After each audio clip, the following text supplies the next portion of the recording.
গোসাইগঞ্জ বন বিভাগের গাছ কেটে বন উজাড় ও অফিসের পাশে অগ্নিসংযোগের ঘটনা ঘটেছে। নীলফামারী জেলার ডোমার উপজেলার গোসাইগঞ্জ বন বিভাগের গাছ পুনরায় কেটে বন উজাড় করে আবাদি জমি বের করে চাষ শুরু হয়েছে। গত শুক্রবার দুপুরে গর্তনকৃত গাছ উদ্ধার করতে গিয়ে স্থানীয় তোফা বন বিভাগের গার্ড নাজমুল হককে হাত পা কেটে ফেলার হুমকি দেওয়ার অভিযোগ উঠেছে। একই সময়ে লুৎফর রহমানের ছেলে মশিউর রহমান বন বিভাগের অফিস সংলগ্ন জায়গায় অগ্নিসংযোগ ঘটিয়ে আতঙ্ক সৃষ্টি করে। স্থানীয় বিভিন্ন সূত্রে জানা গেছে, ফ্যাসিস্ট সরকার পালানোর পরের দিন থেকেই প্রভাবশালী একটি সংঘবদ্ধ চক্র গোসাইগঞ্জ বন বিভাগের গাছ কেটে উজাড় করে আসছে। ইতিমধ্যে বন উজাড়কৃত গাছ কেটে জমি দখল করে চাষাবাদ শুরু হয়েছে। এ বিষয়ে বন বিভাগের গার্ড নাজমুল হক তার বক্তব্যে জানান,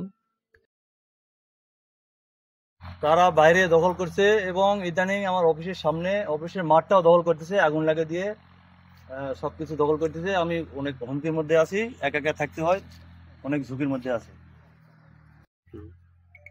যে আমি মোহাম্মদ নাজমুল হক ফরেস্ট, এখানে আছি। আজকে সকালে গাছের উপরে গাছ পরে ডাল ভেঙে গেছিল, সেই ডালটা নেওয়ার জন্য গেছিলাম। এই যে ভাঙা ডাল দেখা যাচ্ছে, ভাঙা ডাল নিয়ে আসবো। এরকম সময়ে তোফা আসে, বলেছে যে গাছ নিয়ে যেতে দিব না, ওখানে নামায় রাখলো। আর অকথ্য ভাষায় গালিগালাজ করছে, হুমকি টুমকি দিছে, বাগানে গেলে ঠ্যাং ভাঙে দিবে, পুঙ্গু করে দিবে, এরকম হুমকিও দিচ্ছে। আবার বান্ধে পিটাবে, এরকম বাগানে যেতে দিবে না। ওদের নামে কোনো অভিযোগ করা যাবে না। ওনারা যে গাছ কাটে সেটা কারে আমি বলতে পারবো না। ওনারা গাছ কাটে নিয়ে যাবে, কিন্তু আমি বললে আমার দোষ। তখন ও গাছ ফেলে দিয়ে চলে আসলাম। আর কতক্ষণ পর আমাদের অফিসার আসলো, আসে নিয়ে আসলাম। এখন আমি অফিসে রাখছি, তারপর তো আর দেখা হয় নাই।